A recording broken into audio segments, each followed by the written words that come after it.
सरकार दगाबाजच आहे आणि म्हणूनच आम्ही या दौऱ्याला नाव दिलेलं आहे दगाबाजरे.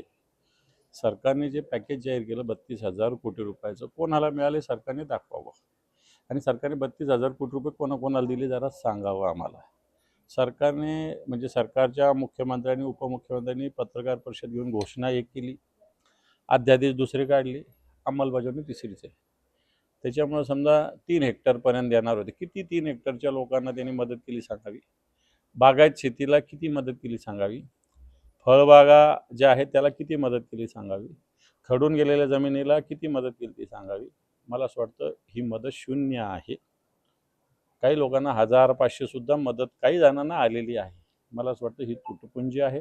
सरकार बोलाचीच कडी बोलाचाच भात करतं आणि म्हणून सरकार हे शेतकऱ्यांशी दगाबाजी करतंय असा आमचा आरोप आहे. म्हणून या मोहिमेला नाव आम्ही दगाबाजरे असं नाव दिलेलं आहे. कसा असणार आहे दौरा? काय काय या दौऱ्यामध्ये संवाद कोणाकोणाशी आहे? दौरा परभणीमध्ये तसा 2 दिवसाचा आहे. एक 7 तारखेला पण आहे आणि 8 तारखेला पण आहे. 7ला परभणी तालुक्यात आहे, 8ला सेलू, मानवत, पाथरी असं आहे आणि पूर्ण मराठवाड्यात 5, 6, 7, 8 अशा पद्धतीनं 4 दिवसाचा दौरा आहे. 8ही जिल्ह्यामध्ये हा दौरा होणार आहे. जवळपास 20-22 गावात, मोठ्या मोठ्या गावात उद्योगी शेतकऱ्याशी संवाद साधतील, काही गावात थांबतील सुद्धा आणि म्हणून हा दौरा मराठवाडा ढवळून काढणारा आणि दगाबाज सरकारचे पितळ उघडं करणारा ठरणार आहे.